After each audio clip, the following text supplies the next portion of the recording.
The air in the emergency department of St. Michael's General was a tired cocktail of scents. It was a layered thing, a permanent olfactory record of human misery. The sharp, sterile bite of antiseptic fought a losing battle against the ghosts of stale coffee, burnt popcorn from the break room microwave, and the faint, coppery tang of old blood that lingered in the grout between the linoleum tiles. Above it all, the relentless, colorless hum of the fluorescent lights was a sound that didn't so much exist as it filled the absence of silence.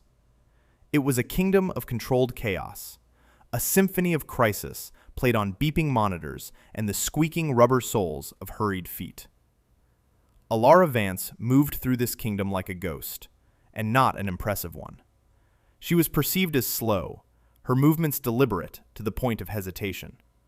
When she pushed a supply cart, its wheels seemed to catch on every imperfection in the floor. When she handed a doctor a tool, there was a fractional delay that bordered on insolence, but was always accompanied by a downcast gaze that suggested simple, bovine incompetence. Her scrubs, always clean, seemed to hang on her frame with an apologetic slump, as if the fabric itself was embarrassed to be there. Director Heston, a man whose tailored suits and booming voice were designed to fill any room with his own importance, saw her as a piece of inefficient, frustrating furniture. He was a petty tyrant of this small domain, his authority derived not from skill, but from the title embroidered on his crisp white coat. This morning, at precisely 8 o'clock, he had cornered her by the nurse's station. His presence was an assault, a wave of expensive, spicy cologne that felt wildly out of place. "Vance," he had boomed, ensuring a small audience of residents and junior nurses. "My office. Now." She had followed him without a word, her expression placid. Inside his glass-walled office, he didn't invite her to sit. He stood behind his large mahogany desk, a king addressing a serf. "I've been reviewing your performance metrics," he began, though he looked at no papers. His eyes, small and hard, were fixed on her. "They are, to put it mildly, abysmal. Your response times are glacial. You exhibit a constant state of confusion. Yesterday, you nearly contaminated a sterile field because you were fumbling with a packet of gauze. Gauze, Vance." Alara said nothing. Her hands were clasped loosely in front of her. Inside her mind, a separate process was running. Threat assessment, minimal. Posture, aggressive, territorial. Objective, dominance display. Recommended response, passive compliance. It was a mental subroutine that had kept her alive in places far more dangerous than this carpeted office. It was the price of the quiet she so desperately craved. "This department," Heston continued, leaning forward on his manicured fingertips, "is a finely tuned machine. It requires precision, speed, and intelligence. You, Vance, are a wrench in the gears. You are a liability." He paused for dramatic effect, letting the word hang in the air between them. "As of this moment, you are terminated. Your services are no longer required. Clean out your locker and be off the premises within the hour." An observer would have seen only a slight, passive nod, a flicker of something in her gray eyes, quickly extinguished. "Understood, Director," she said, her voice flat and low, betraying no emotion. Internally, a storm raged, not of anger, but of a weary, crushing frustration. She had chosen this life, this mask of meekness, as a form of penance. She had traded a world of righteous violence for one of quiet, anonymous service. She had thought she could pay her dues by cleaning bedpans and enduring the sneers of men like Heston, but the cost was higher than she had anticipated. The daily humiliation was a constant, low-grade fever that never broke. A memory flashed, unbidden. The searing heat of a Kandahar afternoon, the air thick with dust and the smell of cordite. A young corporal, his leg a ruin of flesh and bone, screaming her name. "Ghost! Ghost, get me out of here!" She had worked on him with a furious, precise grace, her hands sure and steady amidst the chaos of an ambush, the crack of incoming fire, a distracting percussion to her life-saving work. She blinked the memory away. The fluorescent lights of Heston's office seemed painfully bright. "Understood," she repeated, turning to leave. She walked out of the office, the eyes of her former colleagues following her. She could feel their pity, their relief that it was her and not them.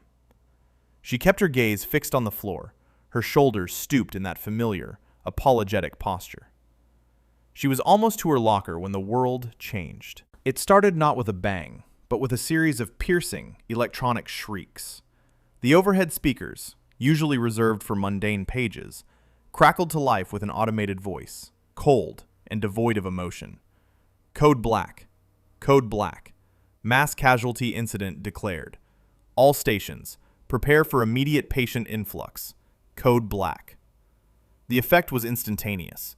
The controlled chaos of the ER shattered into genuine panic. Nurses and doctors scrambled, their voices rising in pitch. A junior resident dropped a chart, its pages scattering across the floor like fallen leaves. Director Heston burst from his office, his face a mask of theatrical urgency. "People! People! Listen to me!" he shouted, his voice a half octave too high. "We need order! Triage stations here and here! I want all non-essential personnel to clear the area!" His orders were superficial, textbook commands that did nothing to address the impending reality. His hands, Alara noted with a detached, clinical precision, were trembling slightly. Alara stopped. She had one hand on the cold metal of her locker. The protocol was clear. She was terminated. She was non-essential personnel. She was supposed to leave. But she couldn't. The sound of the alarm, the scent of fear in the air, the rising tide of chaos. It was a language she understood better than any other. The heavy, suffocating weight of her quiet life, the pressure of maintaining the meek facade, began to evaporate. It was replaced by something else, something cold and sharp and crystalline. It was the clarity of the mission. The first wave of victims arrived not on gurneys, but on foot, stumbling through the automatic doors. They were the walking wounded from the pileup on the interstate, their faces dazed, covered in dust and blood. Then came the sirens, a rising chorus of them, growing from a distant wail to a deafening shriek that seemed to shake the very walls of the hospital. The gurneys began to pour in, a tide of broken bodies. Paramedics shouted reports over the din, their voices strained. "Multiple blunt force trauma. Crush injury. Unstable pelvis. Severe chemical burns. Patient is hypotensive." Chaos reigned. Heston was a whirlwind of ineffective motion, pointing and shouting, moving from one patient to another without accomplishing anything. He ordered an X-ray for a man who was clearly bleeding out and demanded a nurse fetch him a specific type of suture while a woman gasped for air, her airway swelling shut from an allergic reaction to one of the spilled chemicals. Alara watched it all for a full 10 seconds. Her mind, no longer a repository for quiet shame, became a tactical computer.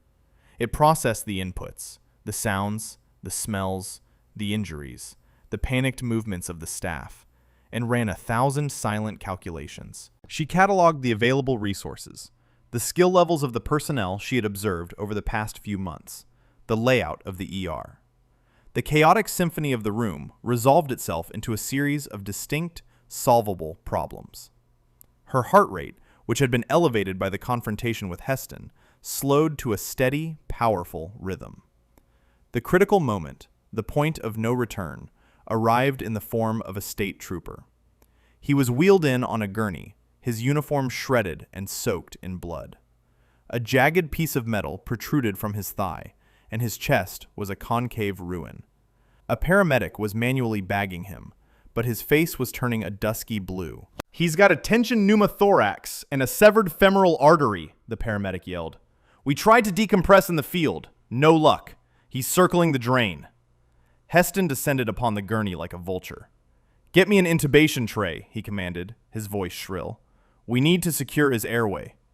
A young nurse, Ben Carter, who had always shown Alara a sliver of kindness, looked at the trooper's neck. "Director, his trachea is deviated. Intubation could kill him." "Do as I say," Heston shrieked, his face slick with sweat. He was panicking, reverting to a procedure he knew without understanding the injury in front of him. Alara saw it, the fatal mistake. The trooper had maybe 30 seconds left. The duty to preserve life, a creed burned into her soul by fire and blood, overrode everything else. It overrode the desire for a quiet life. It overrode the humiliation. It overrode the direct order to leave the premises. She moved. It was not the slow, hesitant shuffle they were used to. She crossed the 10 feet of floor in 3 fluid, economical strides. Her movement was silent, a predator closing on its prey. "No," she said. The word was quiet, but it cut through the noise like a shard of glass. Heston turned, his face a contortion of fury and disbelief. "Vance, I told you to get out. You're fired. Security!" Alara ignored him. Her eyes were locked on the trooper's chest. "You intubate him, he dies," she stated, not as an opinion, but as a fact. "He needs a needle decompression and a chest tube, and that artery needs to be clamped, now." "I am the director of this department," Heston raged. "You will not!" Alara didn't let him finish. She placed a hand on his chest and pushed. It wasn't a violent shove, but it was firm, irresistible, and utterly dismissive. Heston, caught off balance, stumbled back a step, his mouth falling open in shock. "Move," she commanded. Her voice had dropped an octave.